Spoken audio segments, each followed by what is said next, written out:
मंडळी नमस्कार.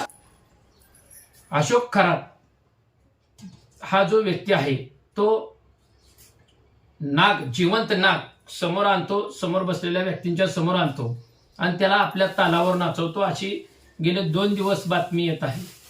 खरंच तो खरोखरचा नाग आहे का तेवढा मोठा?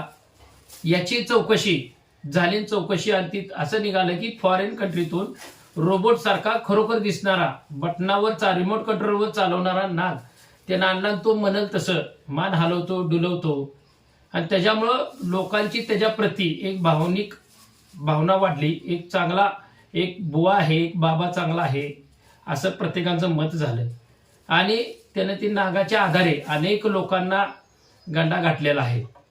त्यात त्याचा दुसरा व्हिडिओ तवर समोर आला. एक व्हिडिओ येतोय त्याच्या ऑफिसमधला, तर दुसरा एक व्हिडिओ दुसऱ्या एका महिलाबरोबर संबंध असताना तो एक व्हिडिओ आला.